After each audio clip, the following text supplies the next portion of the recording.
हम अध्ययन करेंगे वन्य जीव संरक्षण अधिनियम 1972 एक्ट नंबर 53 ऑफ 1972 चैप्टर 4 की धारा 26 क क्षेत्र के अभ्यारण्य के रूप में घोषणा से संबंधित है। उपधारा 1 कहती है कि यदि धारा 18 के अधीन कोई अधिसूचना जारी कर दी गई है और दावे करने की अवधि समाप्त हो गई है और अभ्यारण्य के रूप में घोषित किए जाने के लिए आशयित किसी क्षेत्र में किसी भूमि के संबंध में सभी दावे यदि कोई हों राज्य सरकार द्वारा निपटा दिए गए हैं या किसी आरक्षित वन के भीतर समाविष्ट कोई क्षेत्र या राज्य क्षेत्रीय सागर खंड का कोई भाग जिसे राज्य सरकार द्वारा वन्य जीव या उसके पर्यावरण के संरक्षण संवर्धन या विकास के प्रयोजन के लिए पर्याप्त रूप से पारिस्थितिक प्राणी जात वनस्पति जात भू आकृति विज्ञान जात प्राकृतिक या प्राणी विज्ञान जात महत्व का समझा जाता है किसी अभ्यारण्य में सम्मिलित किया जाना है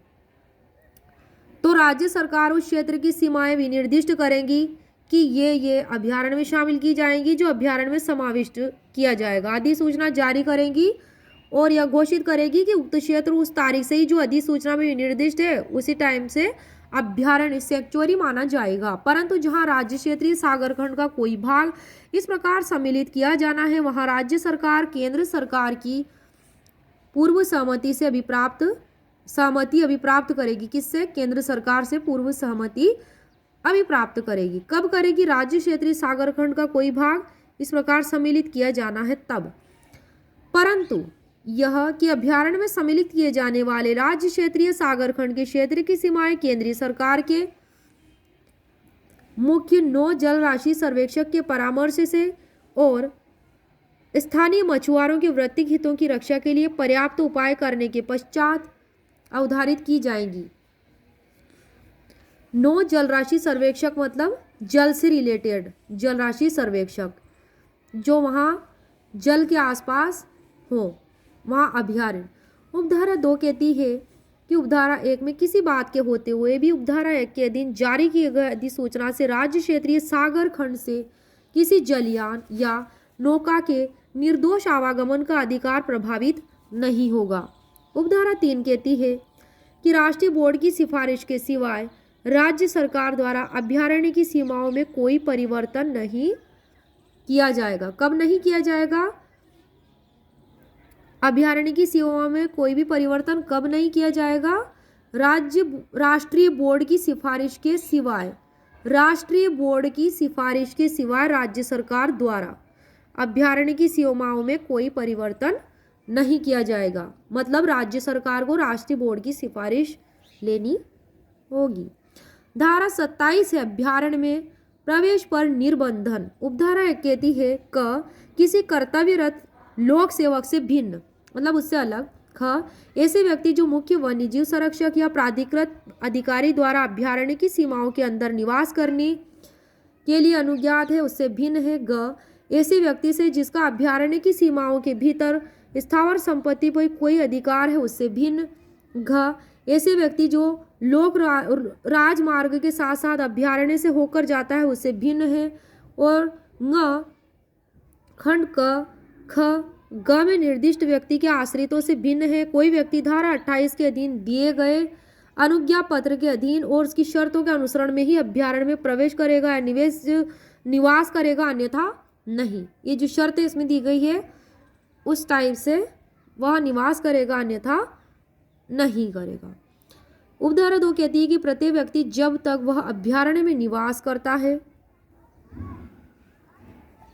अभ्यारण्य में इस एक्ट के विरुद्ध किसी अपराध के किए जाने का निवारण करने के लिए जहां विश्वास करने का कारण है कि ऐसे अभ्यारण्य में इस एक्ट के विरुद्ध कोई ऐसा अपराध किया गया है वहां अपराधी का पता चलाने और उसे गिरफ्तार करने में सहायता करने के लिए किसी वन्य प्राणी की मृत्यु की रिपोर्ट करने उसके अवशेषों की तब तक सुरक्षा करने के लिए जब तक कि मुख्य वन्य जीव संरक्षक या कोई प्राधिकृत अधिकारी उसका भार ग्रहण नहीं कर लेता है।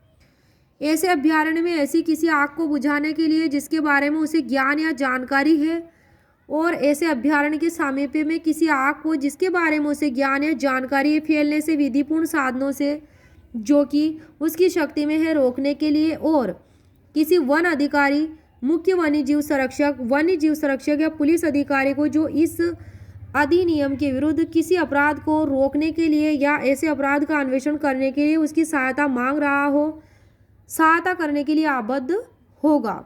उपधारा 3 क्या कहती है कि कोई भी व्यक्ति किसी अभयारण्य के किसी सीमा चिन्ह को नुकसान पहुंचाने या आईपीसी में यथा परिभाषित सदोष लाभ कारित करने के आशय से ऐसे सीमा चिन्ह में ना तो कोई फेरफार करेगा, ना ही उसे नष्ट करेगा, ना हटाएगा और ना ही विरूपित करेगा। ये बात उपधारा 3 में की गई है, धारा 27 की उपधारा 3 में।